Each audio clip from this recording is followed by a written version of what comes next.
মালদহ এবং নারায়ণপুরে science hub একাডেমির একাদশ শ্রেণীর বিজ্ঞান বিভাগের প্রবেশিকা পরীক্ষা সম্পন্ন। শিক্ষাই জাতির মেরুদণ্ড, এই আদর্শকে সামনে রেখে মালদহ জেলার স্বনামধন্য শিক্ষা প্রতিষ্ঠান সায়েন্স হাব একাডেমি একাদশ শ্রেণীর বিজ্ঞান বিভাগের নতুন শিক্ষাবর্ষের ভর্তির প্রবেশিকা পরীক্ষা সফলভাবে সম্পন্ন করল। মঙ্গলবার 18 ফেব্রুয়ারি মালদহ সহ দক্ষিণ দিনাজপুর জেলার নারায়ণপুরে মোট 4টি কেন্দ্রে এই পরীক্ষা অনুষ্ঠিত হয়।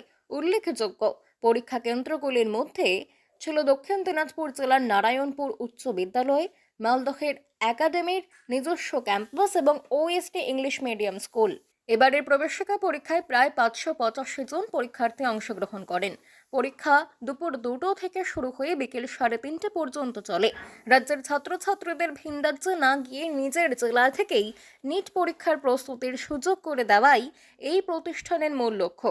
একাদশ শ্রেণী থেকেই আবাসিক ব্যবস্থায় উচ্চ মাধ্যমিক স্তরের বিজ্ঞান শিক্ষা এবং নিট প্রস্তুতির সমন্বিত কোচিং দেওয়া হবে বলে জানানো হয়েছে। যে ডেটে আমরা 4টে সেন্টারে পরীক্ষা নিয়েছি, Malda Samsi OSD English medium, ওখানেও আমাদের পরীক্ষার্থী অনেকজনই ছিল। আর Narayanpur high school science hub academy boys campus এবং science hub academy girls campus. আমাদের এই অবধি যেটুকু খবর আমাদের কাছে এসে পৌঁছালো, এই অবধি আমাদের টোটাল 600 ক্যান্ডিডেট এবার আজকের দিনে পরীক্ষার্থী ছিল। আপনাদের মিশনের কি এমন বিশেষত্ব রয়েছে যেখানে দেখুন দাদা, এখন মিশনারি স্কুল প্রচুর আমাদের। অ্যাকচুয়ালি আমি আজকে গার্জেন মিটিংয়ে আমি একটাই কথা বললাম যে প্রত্যেকটা মিশনারি স্কুলেই থিঙ্কিং চিন্তাভাবনা সবারই সেম, কিন্তু আপনাদের যেটা দেখতে হবে বা বুঝতে হবে যে সেখানে আপনাদের সায়েন্স যেহেতু স্ট্রিমে পড়াচ্ছেন, যেখানে আপনাদের টিচার কনসেন্ট্রেশন, টিচারের অ্যাভেলেবিলিটি বেশি। এই সায়েন্স হাব একাডেমির সব থেকে স্পেশালিস্ট হচ্ছে এটা একটা আপডেটেড একাডেমি এবং টিচার যেখানে ম্যানেজমেন্ট যারা রয়েছেন তারা পার্মানেন্ট টিচার রয়েছে এবং আপডেটেড বলতে যেখানে রানিংয়ে নিট, জেই এবং জেন পাস এবং খুব নামি দামি টিচারকে দিয়ে কলকাতা থেকে তাদেরকে দিয়ে প্রশিক্ষণ দেওয়া হয়। সিট ক্যাপাসিটি কেমন? সিট ক্যাপাসিটি আমাদের হচ্ছে 60 বয়েজ আর 60 গার্লস। পৃথক পৃথক ক্যাম্পাস, আলাদা আলাদা ক্যাম্পাস, টোটালি সম্পূর্ণ আলাদা হবে আমরা কন্ডাক্ট করি। রেজাল্ট এবং কাউন্সিলিং কবে থেকে? রেজাল্ট আমাদের আমরা 21 তারিখে দিব রেজাল্ট, আর 22 তারিখ থেকে আমাদের কাউন্সিলিং শুরু হবে, 27 তারিখ অবধি কাউন্সিলিং চলবে, আর মার্চের ফার্স্টে আমরা ভর্তি প্রসেস শুরু করব।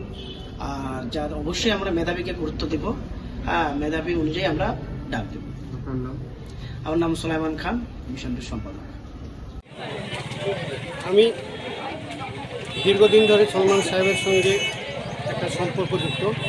আমার ওখানকার ছেলেরা সায়েন্স হাব থেকে এবং এমনকি আমার নিজের ছেলেও সায়েন্স হাব থেকে একটা ভালো রেজাল্ট করেছে। তো আমার 5-6টা এক বন্ধু, ওর হচ্ছে দুটো ছেলে, একটা ছেলে একটা মেয়ে, ওরা দুইজনেই কিন্তু এবার নিটে কমপ্লিট করে তারা এখন বিভিন্ন মেডিকেলে হচ্ছে এখন আছে। তো আশা করব আপনারা সব গার্জিয়ানদের কাছে আমার একটা বিশেষ অনুরোধ যে আপনারা সবাই সায়েন্স হাবে দিন, একটা ভালো প্রতিষ্ঠান, এরকম একটা সুন্দর হবে আপনাদের সবার সহযোগিতা একান্তভাবে কামনা করি। আমার নাম সুশীল চন্দ্র রায়, অশ্বগ্রাম আইসিবি হাই স্কুলের শিক্ষক।